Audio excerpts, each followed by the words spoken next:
capítulo 3, ¿verdad? Pablo menciona que somos ministros, que todos los cristianos somos ministros, somos servidores del Señor para trabajar para Él en este mundo. Eso es lo que quiere decir ministro, es un servidor de Cristo. Nosotros trabajamos para el Señor, llevando el mensaje de salvación a otros y ayudando a otros cristianos para que juntos podamos crecer espiritualmente, para seguir haciendo lo mismo, para llevar el mensaje de salvación a otros, para que juntos también podamos crecer para hacer lo mismo. Entonces, esta es nuestra gran pequeña parte en el nuevo pacto, ¿verdad? Dice Pablo, somos ministros competentes de un nuevo pacto. Entonces, si somos ministros, ¿verdad? Si somos ministros del Señor, si somos siervos del Señor, Él nos ha dado un campo de trabajo, ¿verdad? Él nos ha dado un ministerio. Y Pablo viene hablando de esto, ¿verdad? De este ministerio que hemos recibido. En el Antiguo Testamento, ¿verdad? Dios le dio a Moisés un ministerio, ¿verdad? Dios hizo con Moisés un pacto, ¿verdad? Pero este ministerio, Pablo lo llama el ministerio de muerte y el ministerio de condenación. Entonces, es un ministerio de muerte, ¿por qué? Porque algún día iba a morir, ¿verdad? Estos iban a morir. Y también es un ministerio de condenación, porque no por Dios, no por Dios que quiere condenar a todos. Es un ministerio de condenación porque los israelitas no pudieron cumplir este sistema de reglas, todos los 613 mandamientos que Dios le dio a la nación de Israel. Ellos no pudieron cumplirlos y por esa razón ellos se condenaron a sí mismos. Ahora, este ministerio que hemos recibido, hemos estudiado, ¿verdad? Que es un ministerio muchísimo más glorioso. Es algo que no podemos imaginar, es algo que tiene mucha gloria. Y por eso es que cuando Cristo venga a reinar sobre esta tierra, ¿verdad? Ahí es parte de esa gloria, es la que veremos allá. También es un ministerio espiritual, porque se lleva a cabo espiritualmente. Por eso decía el Señor Jesús en Juan capítulo 3, que es necesario que todos nazcamos de nuevo. Ese nacimiento no es físico, es un nacimiento espiritual. También es un ministerio de justificación, porque en Cristo Jesús, a través del sacrificio que Él hizo, nosotros podemos ser o somos justificados delante de Dios. Ahora, en estos versículos que vienen, vamos a ver que también hemos recibido un ministerio de libertad. Un ministerio de libertad. Es un ministerio glorioso, es un ministerio espiritual, es un ministerio de justificación y ahora es un ministerio de libertad. Dice así, versículo 12. Segunda de Corintios 3:12 dice: así que, teniendo tal esperanza, usamos de mucha franqueza y no como Moisés. Pero esta frase la podemos subrayar ahí si tiene cómo. Dice, y no como Moisés, que ponía un velo sobre su rostro, para que los hijos de Israel no fijaran la vista en el fin de aquello que había de ser abolido. Pero el entendimiento de ellos se embotó, porque hasta el día de hoy, cuando leen el antiguo pacto, les queda el mismo velo no descubierto, el cual por Cristo es quitado. Y aún hasta el día de hoy, cuando se lee a Moisés, el velo está puesto sobre el corazón de ellos, pero cuando se conviertan al Señor, el velo se quitará. Porque el Señor es el Espíritu, y donde está el Espíritu del Señor, allí hay libertad. Por tanto, nosotros todos, mirando a cara descubierta como en un espejo la gloria del Señor, somos transformados de gloria en gloria en la misma imagen, como por el Espíritu del Señor. Vamos a orar. Padre Santo, yo en este día, Señor, yo te quiero alabar, Señor, y como estaba cantando nuestro hermano Basilio, Señor, y ojalá, Señor, ojalá que ese sea el pensamiento, Señor, y el deseo de todos aquí los que estamos reunidos, Señor, en tu nombre. Y sabemos lo que dice el libro de Mateo, Señor, que donde están 2 o 3 reunidos en tu nombre, Señor, allí estás tú en medio de nosotros, Señor. En este día, Señor, esta mañana yo te quiero pedir que tú nos hables a través de tu Espíritu Santo, a través de tu palabra, Señor, y que sepamos cuál es nuestra parte, Señor, en este ministerio tan grande que tú nos has dado. Es un ministerio que no podemos imaginar, Señor, es un ministerio contigo reinando, Señor. Así que te pedimos, Señor, que podamos ser libres, que podamos ser, Señor, las personas, los siervos que tú quieres que nosotros seamos, Señor, para que tu nombre sea glorificado, Señor, para que podamos resplandecer sobre otras personas, pero que no seamos nosotros, sino que seas tú, Señor. Que ese sea el deseo, Señor, de mis hermanos aquí presentes. Y si hay alguien, Señor, en esta mañana que está aquí con nosotros, que si muriera hoy, no sabe dónde iría su alma, para que tú también hoy tú ilumines, Señor, ese corazón a través de tu Espíritu, a través de tu palabra. En tu nombre oramos, en Cristo Jesús. Amén. Entonces, el versículo 12 dice Pablo, otra vez, dice, así que, teniendo tal esperanza, es esta frase, ¿verdad? Así que viene de todo lo que Pablo viene diciendo, en el capítulo 3, que somos ministros de un nuevo pacto, que tenemos un ministerio mejor. Así que, teniendo tal esperanza, tenemos una esperanza que ni siquiera nosotros nos imaginamos. Muchas veces, ¿verdad? Hemos llegado a decir, ojalá que la esperanza que Cristo nos da no es un ojalá que, es algo certero, es algo que es algo cierto. Yo tengo la esperanza que un día esto todo va a estar bien, y que un día esto me voy a pegar la lotería y que mis problemas se van a acabar. Si digo amén, yo creo que muchos van a decir amén, ¿verdad? Pero es una mentira, esto es una mentira. O hay unos que simplemente dicen, no, yo soy muy optimista, ¿verdad? Entonces todo lo veo que todo va a estar bien. Y eso también me ayuda a desenfocarme de la realidad. Pero los cristianos tenemos esperanza de que todo lo que Dios nos da, de que todo lo que Dios hace, lo hace en Cristo, ¿verdad? Esta es la frase clave en el libro de Efesios, ¿verdad? En Cristo es que tenemos todo. Por nosotros arrepentimos, si nos hemos arrepentido de nuestros pecados y hemos puesto nuestra fe en Cristo Jesús, de que Él murió en nuestro lugar, hay esperanza. ¿Hay esperanza de qué? De que tenemos un propósito eterno, de que estamos o que podemos trabajar para Él, ministrando a los demás, llevando el mensaje de salvación, ayudándonos mutuamente para crecer espiritualmente. Y tenemos la esperanza de que un día de estos Él viene por nosotros, para que podamos estar con Él por toda la eternidad. Esa es la esperanza, no tu pensión, no una mejor casa. Eso no importa. Por supuesto es bueno, ¿verdad? Pero eso no es la esperanza. La esperanza real es viviendo para el Señor, poniendo los ojos en Él. Y entonces dice Pablo, tenemos tal esperanza. Así que tenemos tal esperanza. Debemos de usar de mucha franqueza. Dice, porque tenemos tal esperanza. Tenemos que usar de mucha franqueza. Dice, usemos de mucha franqueza. Debemos de ser honestos, debemos de ser sinceros. Hablando lo que Dios quiere que hablemos, ¿verdad? Y esto vamos a ver que no tiene nada que ver con ofender a la gente. Es hablar lo que Dios quiere que hablemos, usando de mucha franqueza.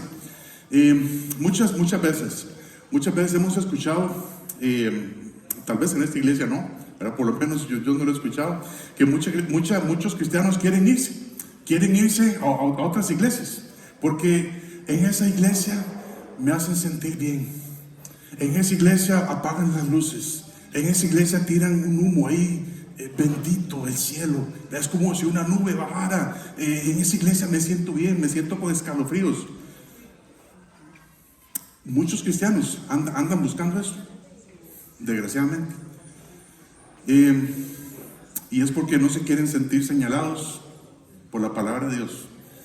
Hermanos, cuando usted, si escuchamos un mensaje de la palabra de Dios, y usted dice, ay, es que ese mensaje sí me motivó, pero si no nos motivó a cambiar nuestra forma de ser, si no nos motivó a cambiar, a dejar nuestra vida vieja, ¿qué nos está motivando? Ay, que yo soy una buena persona. Eso es una mentira. Eso es una mentira. Debemos de ser, dice Pablo, tenemos que usar mucha franqueza y mucho de lo que la Biblia nos dice siempre es para pegarnos, ¿verdad que sí? Siempre es para decir, ay, eso que estoy haciendo está mal, tengo que cambiar. Ese es el tipo de franqueza que nosotros recibimos del Señor. Cuando leemos la Biblia, ¿verdad? Por supuesto sabemos que el Espíritu nos guía a toda la verdad. Y hay cosas que nos va a señalar. Hay cosas que yo estoy leyendo en la palabra de Dios y el Espíritu Santo ahí está señalándome. Dice, usted tenía que dejar eso hace mucho tiempo. ¿Por qué no lo ha hecho? Pero muchas veces nuestra conciencia ahí se va cauterizando. La Biblia misma nos ayuda para instruirnos, para que aprendamos de esas cosas, que esas cosas no se tienen que hacer. Y así es que el Espíritu Santo nos convence y nosotros nos corregimos. Bueno, yo cuando estaba joven, ¿verdad? Bueno, cuando yo empecé a andar en los caminos del Señor, ¿verdad? A mis 17, 18 años, yo iba a la iglesia, bueno, desde antes, pero yo a veces me sentía como que en ese tiempo era mi tío, mi pastor, ¿verdad? Y él decía cosas que yo decía, híjole, seguro mi mamá le dijo tal cosa a mi tío porque yo soy así. Pero hermanos, no es así. Es la palabra de Dios. Es el Espíritu Santo que ahí está poniendo el dedo, ¿verdad? Poniendo el dedo. Arrepiéntase. Deje ese camino. El cristiano debe ser franco. El cristiano tiene que usar mucha franqueza. El Señor Jesús, ¿verdad? El Señor Jesús es un ejemplo de todo esto. Usted ve que el Señor Jesús fue franco, fue muy directo, fue muy honesto, ¿verdad? Tanto, bueno, un pasaje que estábamos compartiendo ahí con mi esposa, que el Señor Jesús decía, ¿verdad? Cuando Él llegó al templo, ¿verdad? Y ve al templo de Dios, ¿verdad? Y ve a los cambistas, a la gente vendiendo palomas y no sé qué cosas. Él les dijo, vean papitos, por favor, yo les voy a pedir que se retiren, que pongan esas mesitas allá afuera, porque es que aquí no se hace esto. ¿Qué fue lo que hizo el Señor? Volcó las mesas, ¿verdad? Se enojó, por supuesto. Bueno, no quiero tirar esto, pero él se enojó y tiró las mesas y váyanse de aquí, ¿verdad? No conviertan esta casa en guarida de ladrones. Eso fue lo que hizo el Señor. Aún, ¿verdad? Cuando Jesús siempre hablaba con los fariseos y los líderes ahí en Israel, Él usaba palabras fuertísimas, ¿verdad? Y tanto que una vez los discípulos mismos del Señor le dijeron, Jesús, yo creo que los fariseos se ofendieron con esas palabras. Y Jesús les dice, por supuesto que sí. Por supuesto que ustedes también piensan que esas son palabras duras. Váyanse. El mismo Jesús les dijo eso a sus discípulos. ¿Ustedes creen que esas son palabras duras también? Váyanse. Debemos de ser francos. ¿Verdad? Ojalá tuviéramos el ejemplo del Señor, ¿verdad? Pero también, hermanos, muchos pastores, ¿verdad? Que hemos escuchado, quieren adornar lo que se dice, ¿verdad? Porque a la gente le gusta sentirse bien. Y es mejor que la gente no se ofenda, porque si no se van a ir y van a dejar de ofrendar. Por cierto, no están alcanzando, ¿verdad? Para que oren. Entonces, por supuesto, esto no quiere decir que tenemos que ofender a las personas y decir groserías, ¿verdad? Eso no. Pero lo que Pablo está tratando de decir aquí es, usemos de franqueza. usemos de franqueza, tenemos que ser honestos. Dice, así que teniendo tal esperanza, ¿verdad? La esperanza de que estamos con el Señor, tenemos que ser honestos, tenemos que llevar el mensaje de Dios como Dios quiere que lo llevemos. Y muchos se van a ofender, sí, muchos se van a ofender, pero es porque el Espíritu Santo está trabajando. Por ejemplo, cuando un pastor o cuando se dice, ¿verdad? Cosas del matrimonio, cosas de la sumisión, cosas de la fornicación, la gente se va a ofender. Los que se ofenden son los que no quieren obedecer. Los que no quieren obedecer al Señor.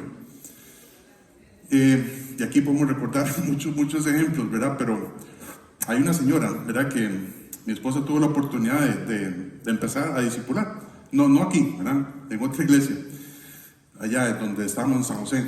Y llegaron esos pasajes, ¿verdad? Luego ella nos dijo, llegaron esos pasajes que dice que la mujer tiene que someterse a su marido. Y la señora dice, sí es cierto, la mujer tiene que someter a su marido. Pero yo no creo. Y se dio media vuelta y se fue. Porque no quería obedecer al Señor. O usted le obedece o usted lo niega.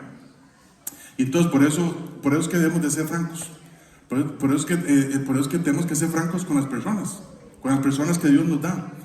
Y comunicar el mensaje de Dios tal y como Él quiere que nosotros lo digamos. Y eso es lo que dice Pablo. Y hay algo muy interesante aquí en este versículo 13 también.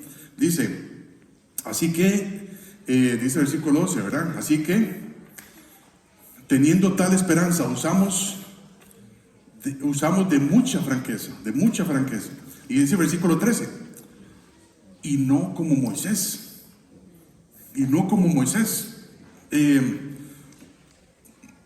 ¿Qué quiere decir esto? Que Moisés no era franco, que Moisés no era honesto. Dice, y no como Moisés, que ponía un velo sobre su rostro, para que los hijos de Israel no fijaran la vista en el fin de aquello que había de ser abolido. Según lo que entendemos acá, Moisés no fue franco. Moisés no fue honesto poniéndose el velo. Pero yo voy a traer un velo, ¿verdad? Pero yo que había algo ahí, pero no me quedaba. Entonces, lo que dice aquí es que Moisés no fue franco. No fue franco poniéndose el velo. Dios le dijo a Moisés, ¿verdad? Dios le dijo a Moisés que se hiciera un velo. Pero un velo para que pusiera en medio del lugar santo y en medio del lugar santísimo. Es un velo, ¿verdad? Como una cortina de tergalas, ¿verdad? Es así, un velo grande. Para que hiciera separación, ¿verdad? Entre el lugar santo y el lugar santísimo, donde estaba el arca del testimonio, ¿verdad? Y solamente unos cuantos podían entrar en ese lugar, ¿verdad? Los sacerdotes. Y cuando el tabernáculo estaba listo, ¿verdad? Dice la Biblia que Moisés entraba al lugar santísimo y que Dios le hablaba a él, ahí en medio de los querubines, ¿verdad? Que estaban ahí en el arca. También Aarón y sus hijos, ¿verdad? Podían entrar a hacer el servicio que se hacía en el tabernáculo. Pero cuando la gloria de Dios, cuando la gloria de Dios venía sobre el tabernáculo, nadie podía entrar ahí. Nadie podía entrar ahí. Moisés sube al monte, ¿verdad? Recordemos este pasaje. Si quieren ir conmigo ahí a Éxodo 34, versículo 29. Éxodo 34, versículo 29. Recordemos que Moisés, ¿verdad? Después de que hubo quebrado las tablas, ¿verdad? Que Dios había hecho, él sube al monte, ¿verdad? Sube al monte otra vez para seguir recibiendo instrucciones de parte de Dios. Dice el versículo 29, Éxodo 24, 29. Y aconteció que descendiendo Moisés del monte Sinaí con las dos tablas del testimonio en su mano, al descender del monte, no sabía Moisés que la piel de su rostro resplandecía.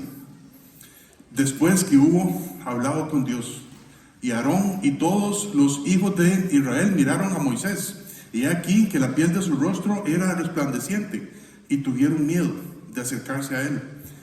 Entonces Moisés lo llamó, y Aarón y todos los príncipes de la congregación volvieron a él, ¿verdad? Porque se habían apartado. Dice, volvieron a él, y Moisés les habló. Después se acercaron todos los hijos de Israel, a los cuales mandó todo lo que Jehová le había dicho en el monte Sinaí. Moisés baja, ¿verdad? Moisés baja del monte Sinaí con las 2 tablas nuevas, ¿verdad? Y después de estar con Dios, Dios hace que el rostro de Moisés resplandezca, ¿verdad? Como cuando usted está en la oscuridad y se pone así un poco aquí en la cara, ¿verdad? El rostro va a resplandecer. Y dice la Biblia que todos vieron esa gloria de Dios, ¿verdad? En ese momento. Y vemos cómo Moisés habla con ellos. Y él habla con ellos a cara descubierta. Y en ese momento, él no se puso un velo. Moisés en ese momento no se puso un velo. Dice el versículo 33. Y cuando acabó Moisés de hablar con ellos, puso un velo sobre su rostro. Y cuando venía Moisés delante de Jehová para hablar con él, se quitaba el velo hasta que salía. Y saliendo, decía a los hijos de Israel lo que le era mandado. Y al mirar los hijos de Israel el rostro de Moisés, veían que la piel de su rostro era resplandeciente. Y volvía Moisés a poner el velo sobre su rostro hasta que entraba a hablar con Dios. Esa gloria que Dios permitió a Moisés que reflejara su rostro, esa gloria iba a desaparecer. Su brillo se iba a terminar algún día. Y por eso era que necesitaba subir otra vez a Dios, ¿verdad? Para quitarse el velo, para que estar con Dios, para que cuando bajara otra vez el rostro estuviera iluminado. Y no como Moisés, dice Pablo. Dice, usemos de mucha franqueza, y no como Moisés, que se puso un velo sobre su rostro. Moisés no quería que la gente supiera que ese brillo se iba terminando. Eso es lo que Moisés no quería. Y esto es lo que Pablo nos está diciendo. Moisés no quería que ellos vieran el fin de aquello que iba a ser abolido. Moisés era un líder, hermanos, Moisés era un líder excepcional. Yo no sé cómo, bueno, por supuesto fue Dios, ¿verdad? Pero Moisés tratando de llevar más de 2 millones de personas a la tierra prometida, en medio del desierto, en medio de pruebas, en medio de todo, en medio de que casi muchas veces hasta lo querían matar, los mismos hermanos. Pero Dios lo usó muchísimo, ¿verdad? Dios lo usó muchísimo. Moisés es un cuadro de Cristo en muchos aspectos, ¿verdad? Pero no usó de franqueza, no fue honesto. Él sabía que la gloria se iba a desvanecer, y por eso puso un velo sobre su rostro, para que la gente no viera que esa gloria se iba terminando. Y cuando subía a hablar con Dios, su rostro volvía a desaparecerse, era como un cargador, ¿verdad? Y su rostro volvía a desaparecerse, pero cuando bajaba, ya esa gloria se iba apagando. ¿Quién le dijo a Moisés que se pusiera un velo sobre su rostro? ¿Quién le dijo a Moisés que se pusiera un velo sobre su rostro? ¿Ah? Él mismo, Dios, Moisés, ¿verdad? Nadie más le dijo. Dios nunca le dijo, Moisés, su cara está brillando, mándese a hacer un velo de tela. No. En ningún momento vemos esto. No fue Dios. Moisés quería que el pueblo temiera a Dios. Y aprovecha este tiempo de gloria para que el pueblo tema. Durante ese tiempo, ¿verdad? Durante este tiempo que vemos que Moisés el rostro brillaba, el pueblo se mantuvo tranquilo. El pueblo se mantuvo sin rebelarse contra Dios, al menos por un tiempo. 2 capítulos anteriores, ¿verdad? En 2 capítulos anteriores, Éxodo 32, vemos que la gente se había apartado de Dios. Vemos cómo la gente había hecho un becerro de oro, ¿verdad? Y danzaban en medio de él y le decían, estos son tus dioses que te sacaron de la tierra de Egipto. En 2 o 3 semanas que Moisés había subido al monte para hablar con Dios, Y dice Moisés, no, dice Dios, ¿verdad? Éxodo 32, versículo 10 al 11, dice: ahora pues, déjame que se encienda mi ira en ellos y los consuma, y yo haré de ti una nación grande. Entonces Moisés oró en presencia de Jehová su Dios y dijo: oh Jehová, ¿por qué se encenderá tu furor contra tu pueblo, que tú sacaste de la tierra de Egipto con gran poder y mano fuerte? Moisés intercede a Dios, ¿verdad? Por el pueblo. Y Dios no los mata, ¿verdad? En este aspecto Moisés es un cuadro de Cristo, ¿verdad? Dice la Biblia, no vamos a ir allá, pero dice Hebreos 7:25 que Jesús intercede por nosotros. Ya Dios nos hubiera aniquilado hace mucho tiempo, pero Jesús intercede por nosotros. Denle un poquito más de tiempo. Denle un poquito más de tiempo. Yo no sé cómo será, pero Jesús intercede por nosotros, hermanos. Y cuando Dios refleja parte de esa gloria en el rostro de Moisés, el pueblo teme y se mantiene tranquilo por un momento, sin hacer otros dioses, sin hacer otros becerros. Hermanos, esto es lo que desea un buen líder espiritual, que el pueblo tema a Dios. Esto es lo que desea un buen líder espiritual, que el pueblo se mantenga obedeciendo a Dios, que le teman. Dice la Biblia en Proverbios que con el temor de Jehová, que los hombres se apartan del mal. Y en este tiempo vemos a Moisés que su rostro resplandece y todo el mundo se aparta, ¿verdad? Pero entonces Moisés pone su velo para que la gente no tema. Aún así, ellos se mantienen obedientes por un tiempito. Entonces, cuando el temor de Jehová, con el temor de Jehová, los hombres se apartan del mal. Y si hay que ponerse un velo para que la gente crea que ahí está Dios, hay que hacerlo. Por lo menos eso pensó Moisés en ese tiempo. Pero eso no perdura. Eso se acaba. Esa gloria que uno puede tener de estar con Dios, de estar obedeciendo su palabra, eso se puede llegar a acabar.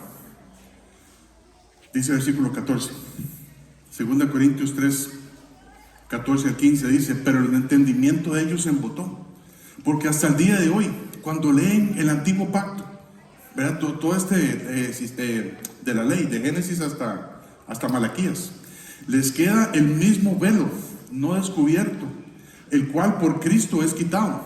Y aún hasta el día de hoy, cuando se lee a Moisés, el velo está puesto sobre el corazón de ellos. Y este es el problema con los judíos que no creen en Jesús. Ese es el problema para aquellos que todavía están en el antiguo pacto, ¿verdad? En el Antiguo Testamento. Ese es el problema de seguir este sistema de reglas, de seguir ese sistema de estar tratando de obedecer. Y ahora el velo no está en el rostro, ahora el velo está en el corazón y no pueden ver a Dios. Dice un pasaje en Hechos 13, 27 al 29. Hechos 13, 27 al 29 dice: porque los habitantes de Jerusalén y sus gobernantes, y no conociendo a Jesús, ni las palabras de los profetas que se leen todos los días de reposo, ¿verdad? Porque ellos tienen el velo puesto en su corazón y no pueden ver a Dios ahí en las palabras. Dice, las cumplieron al condenarle, sin hallar en él causa digna de muerte, pidieron a Pilato que se le matase, y habiendo cumplido todas las cosas que de él estaban escritas, quitándolo del madero, lo pusieron en el sepulcro. Aún así, cuando hicieron esto, estaban cumpliendo las escrituras. Y por tener este velo en el corazón, ellos no vieron la gloria de Dios que Dios les estaba ofreciendo a través de Cristo Jesús, y lo condenaron. Haciendo una aplicación personal, y especialmente si eres un cristiano de muchos años, ¿verdad? Muchos años de ser cristiano.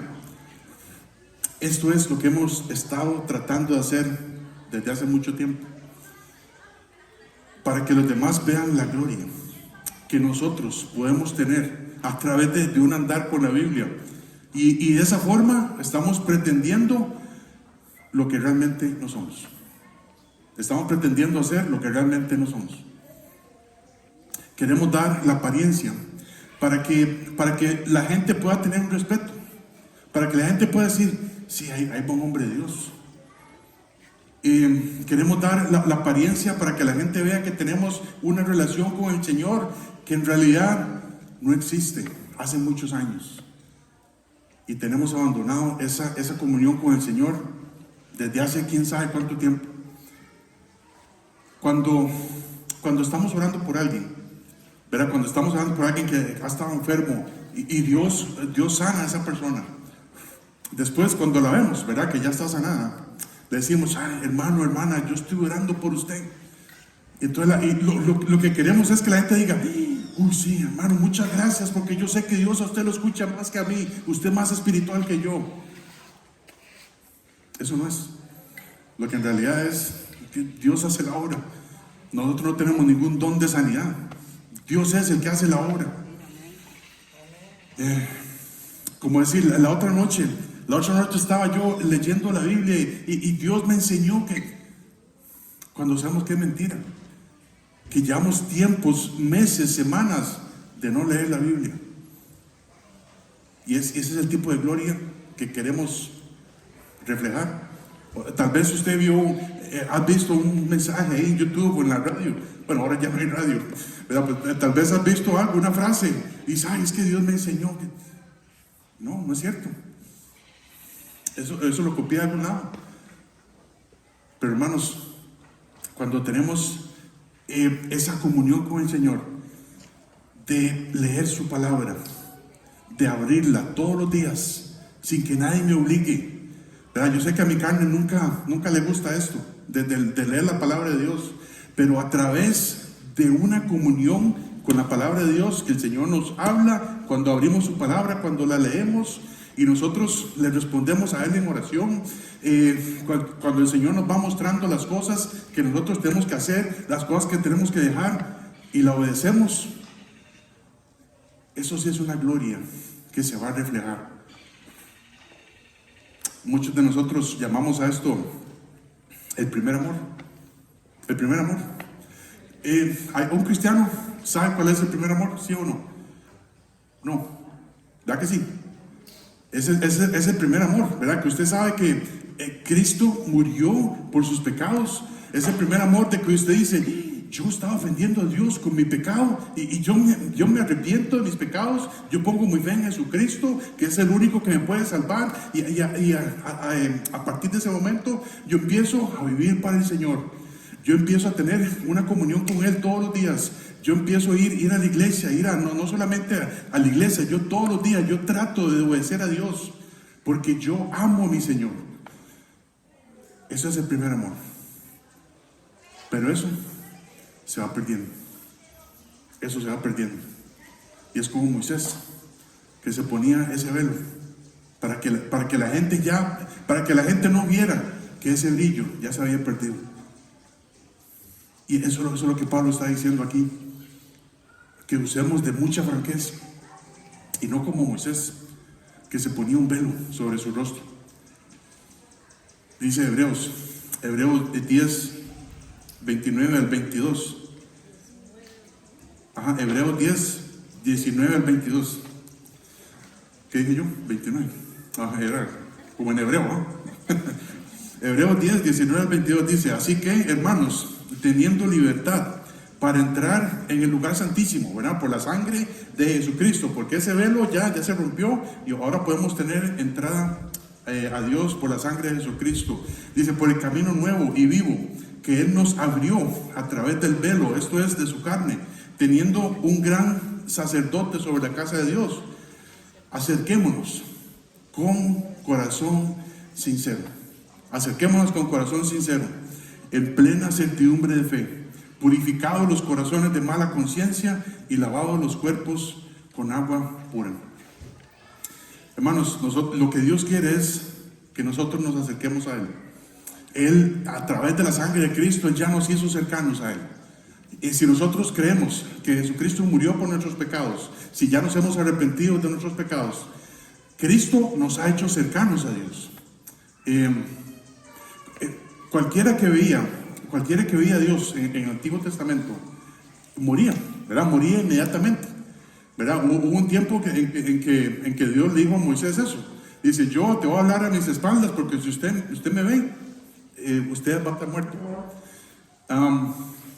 Hermanos, Dios nos conoce muy bien. Dios nos conoce muy bien, mejor que nosotros. Y lo que menos quiere Dios es que aparentemos una cosa que no somos. Eso es lo que menos quiere Dios, que seamos sinceros. Ahora que somos participantes del nuevo pacto, un pacto que no mata, un pacto que vivifica, y podemos pasar esa vida a otras personas para que tengan esa misma comunión con el Señor que tenemos a través de Cristo Jesús. Eso es lo que Dios quiere que hagamos, que con un corazón sincero, que con mucha libertad, ¿verdad? Esto es lo que habla el Ministerio de Libertad, que usemos de mucha franqueza para que la gente vea una persona real, una persona con problemas, pero que tiene la mirada en el Señor. ¿Cuántas veces hemos visto, no sé, bueno, en Facebook es muy común ver eso, ¿verdad? Cuando la gente pone una foto, ¿verdad? Y pone, no sé, aplica unos filtros, ¿verdad? Que hay unas aplicaciones. Y usted dice, pero yo creo que esa no era así, ¿verdad? No sé, yo creo que hay aplicaciones que le quitan las arrugas, hay aplicaciones que hasta lo hace ver a usted con 20 kilos menos, ¿verdad? ¿Verdad que sí? Ok, hasta le ponen pelo, ¿verdad? Seguramente, ¿verdad? Pero es algo falso. Es algo falso, ¿verdad? Cuando usted se encuentra con la persona en vivo de todo color, yo creo que es otra persona. Hermano, lo mismo ocurre a nivel espiritual. Nosotros estamos tratando de aplicar un filtro a nuestra vida, un filtro con venir a la iglesia todos los domingos, un filtro con decirnos un versículo, pero en realidad no somos así. Estamos dando una apariencia que no somos, y esto no quiere el Señor. Él nos compró con su sangre, y lo que menos quiere el Señor es que aparentamos otra cosa. Versículo 16 dice, segunda de Corintios 3:16, pero cuando se conviertan al Señor, el velo se quitará. Pablo tenía un corazón ferviente, ¿verdad? Por sus hermanos judíos, para que se convirtieran al Señor. No solamente era un deseo, era un peso en su corazón de ver a sus hermanos judíos que crean al Mesías, que crean a Jesús. Y ese velo del corazón va a ser quitado por el Espíritu Santo. Cuando un judío se convierte en este momento, deja de ser judío y ahora pasa a ser cristiano, porque cree en Cristo. Y cuando se conviertan, el velo se quitará. Es como que le caigan escamas de los ojos. Dice, y ahora yo puedo ver la palabra de Dios. Antes no la veía. Versículo 17. Porque el Señor es el Espíritu, y donde está el Espíritu del Señor, allí hay libertad. Allá hay libertad. ¿Verdad? Por eso nuestro hermano Raúl nos decía eso, que es que vi a Raúl ayer, pero por eso tengo eso en mente, eso en mi mente fresco, ¿verdad? Pero él decía que aún estando en la cárcel, él se sentía libre, ¿verdad? Porque ya se había arrepentido de los pecados, ya había puesto su fe en Jesucristo. Aún en la cárcel, alguien preso, si es cristiano, es libre, y el Señor lo hizo libre. Pero esa libertad, ¿verdad? Esa libertad no tiene nada que ver con libertinaje. No es que el Señor nos ha hecho libres para hacer lo que a mí me da la gana. Y mejor no digo amén.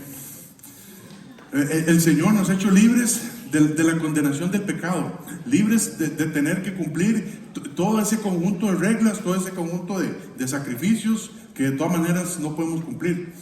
No podemos cumplir la ley de los 10 mandamientos para salvarnos, porque todos la hemos quebrantado. Dice Romanos 8:2, porque la ley del Espíritu de vida en Cristo Jesús me ha librado de la ley del pecado y de la muerte. Dice también ahí mismo, Romanos 8:15 al 16, Pues no habéis recibido el espíritu de esclavitud para estar otra vez en temor, sino que habéis recibido el espíritu de adopción, por el cual clamamos Abba Padre. El espíritu, ¿verdad? Con mayúscula, el espíritu mismo da testimonio a nuestro espíritu de que somos hijos de Dios, ¿verdad? La salvación no depende de lo que yo sienta, de lo que yo estoy haciendo. La salvación depende de lo que Cristo ha hecho por mí. ¿Verdad? Ustedes se acuerdan de ese ejemplo que yo les di, que lo escuché con un pastor, ¿verdad? Diciendo que, ¿cómo sé yo que soy cristiano? Es cuando usted se mira, cuando usted se ve en un espejo y usted dice, sí, yo soy hombre, ¿verdad? Yo soy hombre. O cuando usted dice, no, si usted es mujer y se ve al espejo y dice, sí, yo soy mujer, ¿verdad? Es una certeza que el Espíritu mismo viviendo dentro de usted le da. Hemos recibido el ministerio de la libertad del pecado, la libertad de la ley, la libertad del infierno, y ahora debemos de usar la libertad que tenemos para servir al Señor. Y por eso Pablo viene hablando de que somos ministros competentes de este nuevo pacto. Dice el libro de Gálatas 5:13, porque vosotros, hermanos, a libertad fuisteis llamados, solamente que no uséis la libertad como ocasión para la carne, sino servidos por amor los unos a los otros. Ese servir con amor es eso de llegar a ser ministro, para llevar el mensaje de salvación, ministro para ayudar a otros cristianos. Dice el versículo 18, dice, por tanto, 2 Corintios 3:18, por tanto, nosotros todos, mirando a cara descubierta como en un espejo la gloria del Señor, somos transformados de gloria en gloria en la misma imagen, como por el Espíritu del Señor. Por tanto, ¿verdad? Es que ahora que podemos ser sinceros, honestos, ahora que el Señor nos ha hecho libres para servirle, ya podemos ver en un espejo la gloria del Señor. Ese espejo es cada vez de que nosotros abrimos la palabra de Dios. De hecho, eso es lo que dice el libro de Santiago. ¿Verdad? Santiago 1, 22 y 25. Santiago 1, 22 y 25 dice, pero sed hacedores de la palabra, y no solamente oidores, engañándoos a vosotros mismos. Porque si alguno es oidor de la palabra, pero no hacedor de ella, este es semejante al hombre que considera en un espejo su rostro natural. Pero porque el que se considera a sí mismo y se va, luego se olvida cómo era. Mas el que mira atentamente en la perfecta ley, la de la libertad, y persevera en ella, no siendo oidor olvidadizo, sino hacedor de la obra, ese será bienaventurado en lo que hace. Este es cuando nos vemos al espejo, cuando vemos la palabra de Dios y nos entra por aquí y se mete por aquí y baja por el corazón, es que estamos obedeciendo al Señor.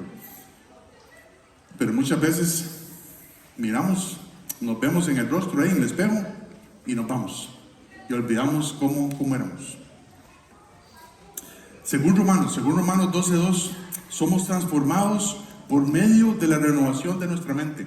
Esto quiere decir que necesitamos quitar lo que había aquí antes para meter la información nueva, ¿verdad? Que es la información de Dios, para cambiar nuestro cerebro con la palabra de Dios y que ese conocimiento baje al corazón para que podamos obedecer al Señor. Y así vamos a ser transformados a la imagen de Cristo, de gloria en gloria, poco a poco. Esto no es de la noche a la mañana, es poco a poco, hermanos. Pablo, en esta carta de 2 Corintios, Pablo refleja mucho su corazón, ¿verdad? Él abre mucho su corazón. Y a pesar de que era un fiel ministro del Señor, un fiel siervo del Señor, él también sufrió muchísimo. Él sufrió muchísimo. Pero él nunca se enfocó en sus debilidades. Él nunca dijo, es que vea, pobrecito yo. No. Él más bien dice, 2 Corintios 10:17, mas el que se gloría, gloríese en el Señor. Gloríese en el Señor. Pablo se gloriaba aún en sus debilidades, en sus pruebas, cuando andaba perdido en el mar, cuando no tenía nada, cuando estaba preso, cuando lo estaban golpeando, cuando lo estaban azotando, él se glorificaba en el Señor, siempre.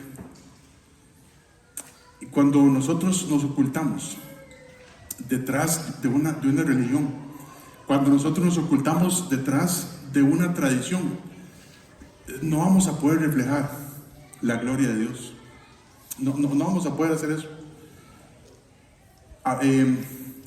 Ustedes saben, ¿verdad? Bueno, hablando de los tipos y cuadros que hay en la Biblia, ¿verdad? La luna es un tipo y cuadro de la iglesia. La luna no tiene luz propia. Cuando hay esa luna llena, es algo precioso, es algo lindísimo. ¿Verdad? Pero la luna simplemente refleja la luz del sol, ¿verdad? Del otro lado aquí, el otro lado de la moneda. Cuando la luna se oculta detrás de la tierra, no puede reflejar la luz del sol. Y esto es lo que los científicos llaman un eclipse lunar.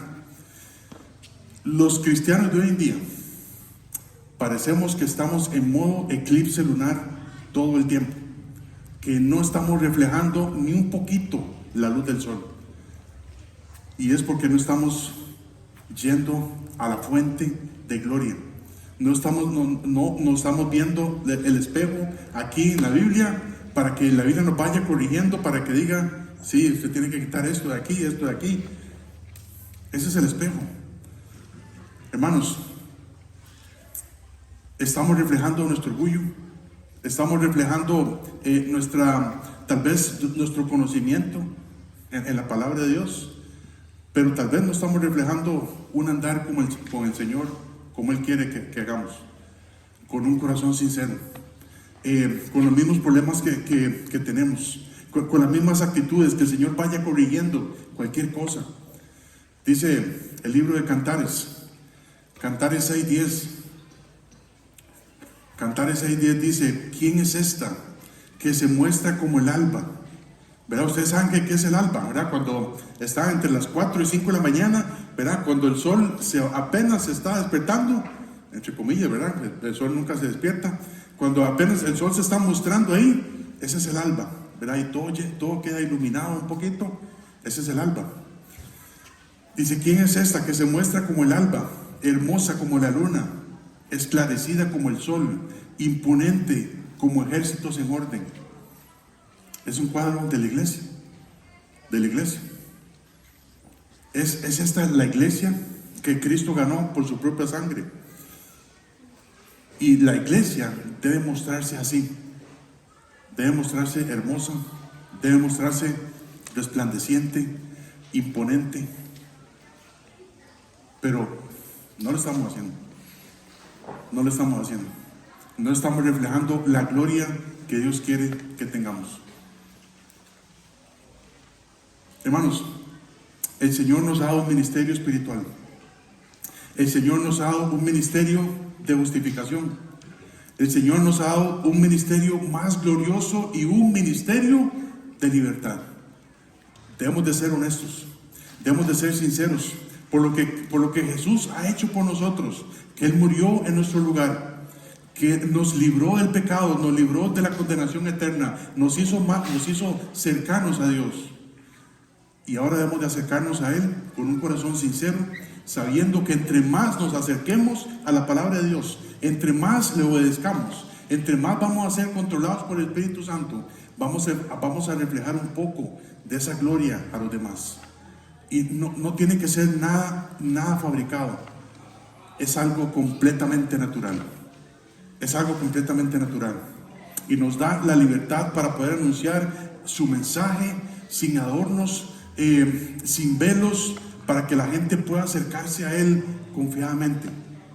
Eso es lo que el Señor quiere que hagamos. Es un ministerio de franqueza, es un ministerio de transformación a la imagen del Señor. Y si no estoy siendo sincero, si no estoy siendo transformado a la imagen de Cristo cada día, ¿por qué será? ¿Por qué será que no estoy siendo transformado? ¿Por qué será que la gente más bien ni quiere tener comunión conmigo?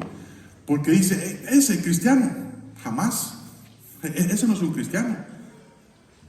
Hermanos, hemos dejado de brillar. Hemos dejado de tener ese primer amor. Ese primer amor que usted tenía cuando estaba en los primeros días de ser cristiano. Usted decía, yo amo a mi Señor, yo quiero pasar tiempo en la Biblia, aprendiéndola cada día para obedecerla, para ir a decirles a otros, hay un Salvador, arrepiéntanse, Cristo murió por ustedes. Pero solo viene a través de un andar con el Señor, solo viene a través de un tiempo genuino con Él, y no viene a través de un velo, no viene a través de una hipocresía.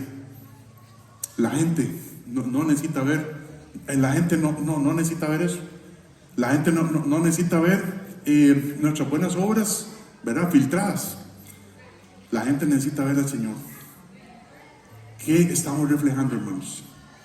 ¿Qué estamos reflejando? Vamos a orar, vamos a inclinar nuestros rostros y a meditar lo que el Señor nos ha